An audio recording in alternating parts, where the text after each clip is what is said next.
Hello, everyone, and welcome to Visiblepreneur, back with another one as always. So today I've got with me Barbara Nelson. Nearly chopped that up, don't ask why.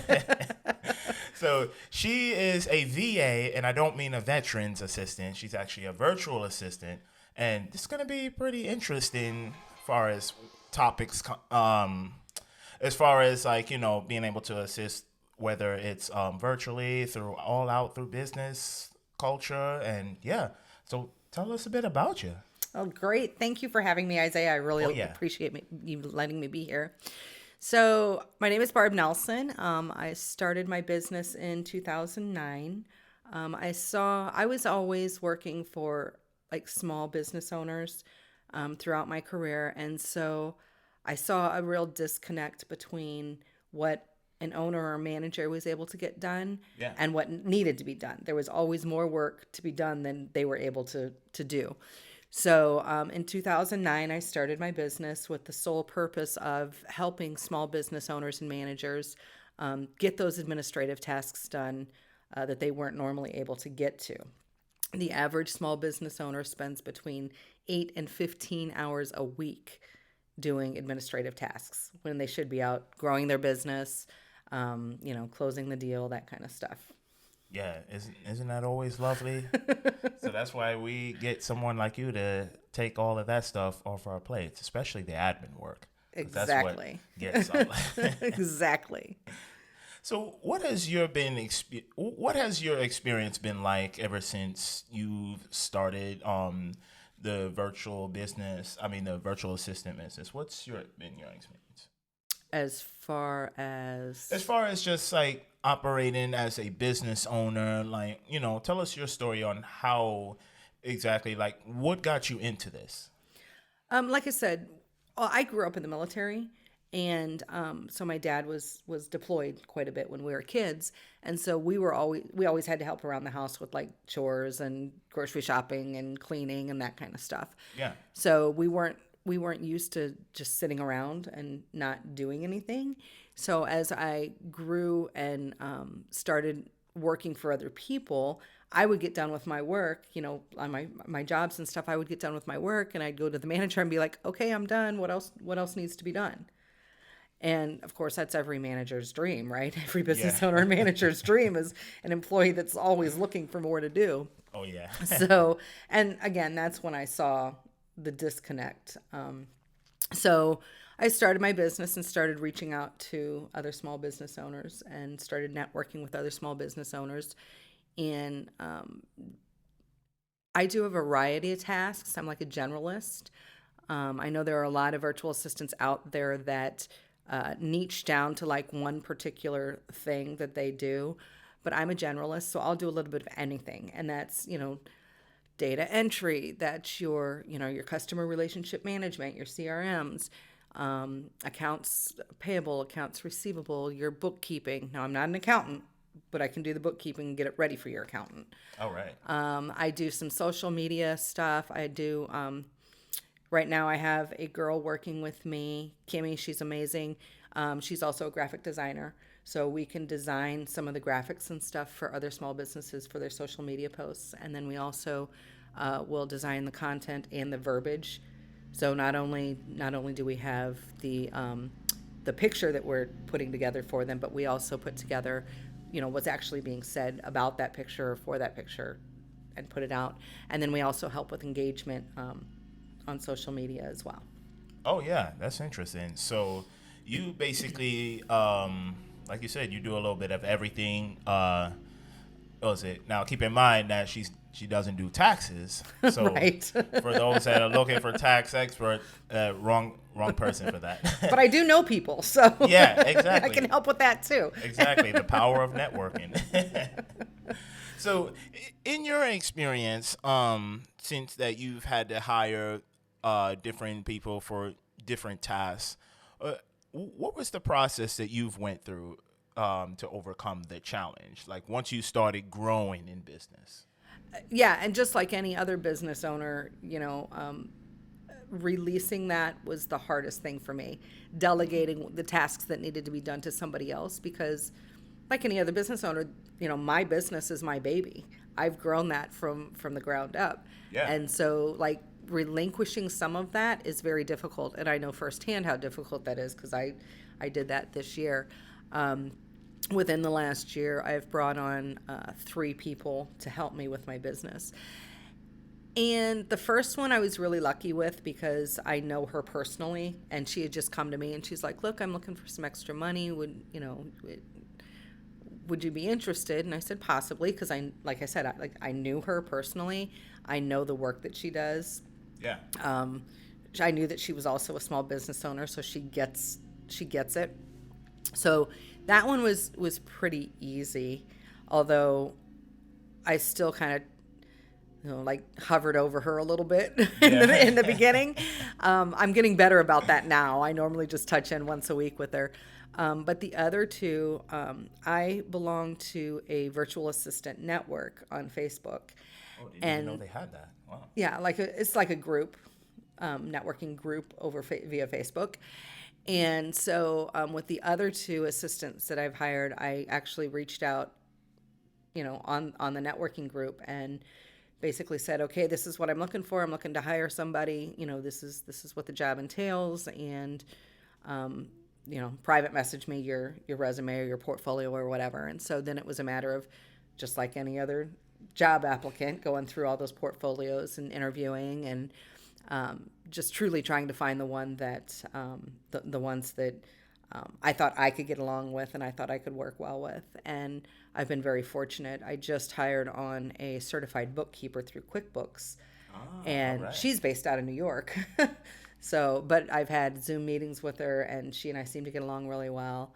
I'm really excited to have that availability for my clients because I've been doing some bookkeeping stuff, but now I actually have a certified bookkeeper on my team that I can help delegate some of those tasks to. Yeah, that's awesome. And it sounds like that you've, like you say, you've hired the one from New York, so you've pretty much just expanded outside of Missouri. You've kind of just expanded, like, to a different state. Like we're talking way in the East Coast, Right. compared to the Midwest. So that's awesome. And that's the awesome thing about what I do because everything's done virtually. So I don't have a need to be in an office. I'll go, especially in the beginning, when I first meet a client, I'll go and I like to do like an in-person interview with them, an onboarding interview with them, just to find out what exactly they're looking for and get a feel for, how I'll be able to step in and help them out. But after that, I don't ever really have to see them in person for anything unless they request it. So being able to outsource the work to some of these other people is helping me exponentially. Yeah, that's awesome. All right, I love that. So, because we've also met through networking, what's been your experience like the very first time you started networking, getting out there, and just getting your name? I was scared to death the first time. Just like anything else. I mean, I had not done it when I first started my business. I hadn't done any type of networking before. So Yeah. I knew what I knew, and I had to figure out how to let other people know what I knew. But it's basically just a matter of putting yourself out there and being yourself. And I don't even really go after the sale in networking. I go after, you know, I look at it more as how can I help you, whether it's me that actually helps you or I find somebody to help you. Yeah. How can I help you with whatever your problems are? So that's pretty much how I go about it. I've had numerous conversations with small business owners, and they're like, "I'm overwhelmed. I don't know what to do." And I'll be like, "Okay, make a list." I've done this with a lot of people, even in our group. Yeah. I'll be like, "Okay, make a list of everything you do for a whole day, all day for a week, and then go through that list and see if you can ask for help on some of these other things."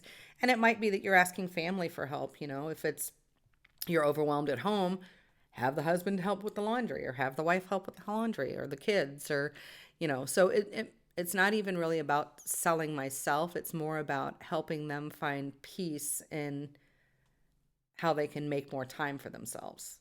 Yeah. I love that. That's awesome. Like just like any of us, scared to network, and once you just get into it, you're just like, Exactly. Exactly. Yeah. Yeah, I was scared to death the first time I went out networking, but I look at it now as a chance for me to basically make new friends because I see all of the people in my networking group. Yeah, they're business partners, they're referral partners for me, but I see them as friends as well, and I think the friendship has to come first before anything else. absolutely, I love that. I really do. So now that you've gotten to where you are in life, and you're still like learning and growing new things, um, how is it being experienced, like family wise? Like, do you get support there? Oh yeah, my family is very supportive about what I do. I'm really lucky. Um, and the first number of years were really slow for me. It was it was a slow grow of my business basically. The last 2 years, of course, with COVID and people having to change the way they're doing things on the fly, Yeah, that helped me grow my business exponentially. I think just because, unfortunately, you know, people were laid off last year, but business still had to transpire. So right. business owners were trying to figure out new ways to get things done. So again, being able to network through that and help some of the small business owners has been really good for me. Yeah, yeah, that's awesome. And as you were talking about COVID, like obviously everywhere experienced the lockdown, pretty much like anything else. How has that affected your business? My business grew from COVID. Well, not from Ah, COVID, but during COVID. And again, I think it's because, people had to figure out how they were still going to get their business done when they're having to lay off half of their staff. There were still things that needed to get done. Um, and so it was just a matter of transitioning from having staff in house to transitioning some of the stuff off site. yeah, that's interesting. So basically, I wouldn't say COVID. It's just the lockdowns. They did you a big, big Right, favor. right. Yeah. And I mean, I sometimes feel guilty about that because I know COVID was horrible for a lot of businesses. Right.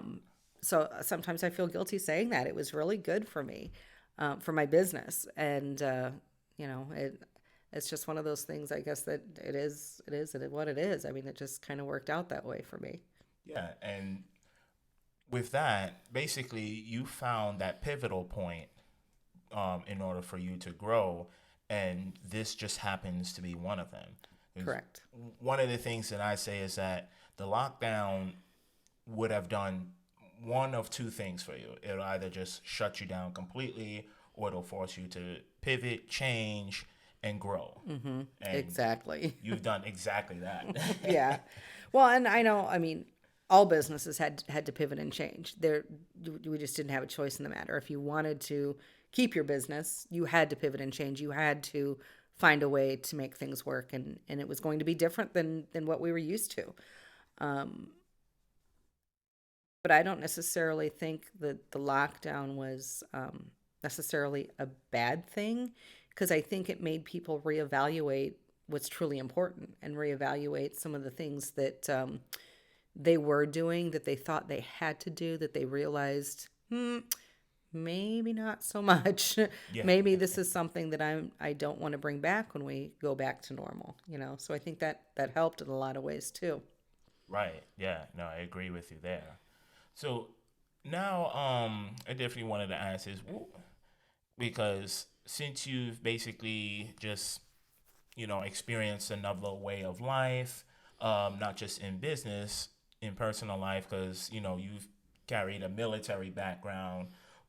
What has that been like for you? What? So, I don't understand the so question. Sorry. in other words, like you come from a family from military background, Hmm. and you're kind of just out there daily life. You're whether that be exercising, working on your business. So how has that experience basically affected you, like coming from Growing up in the military? military, Yes. I think it makes me more structured. which is a good thing and a bad thing. Sometimes I have a tendency to be a little too structured. I have a tendency not to be flexible enough, is what I'm told. I set my calendar and I go by that calendar, and sometimes I have to find a little wiggle room to do some other things.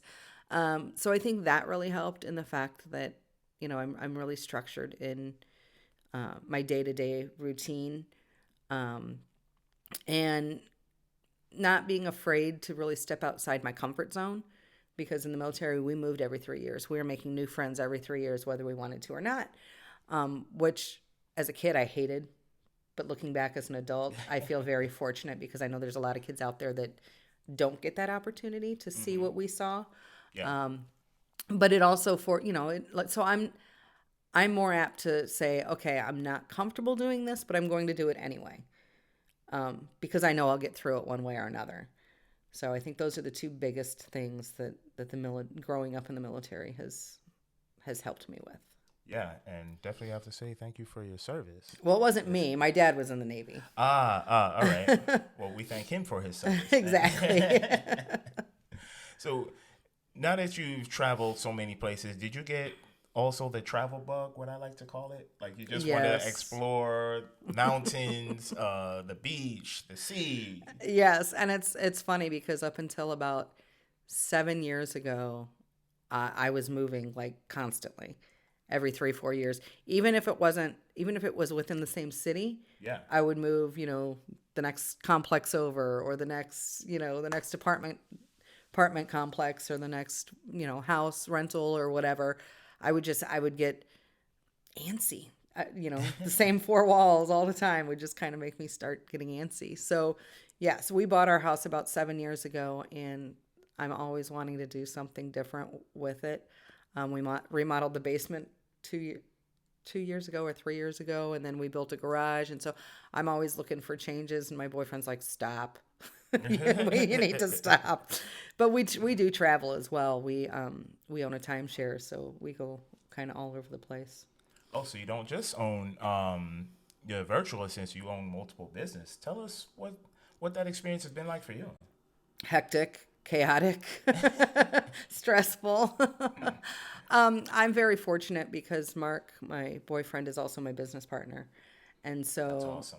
He's pretty much taking care of a lot of the license office side of our business, because like you said, it's one business, but it's essentially two different divisions.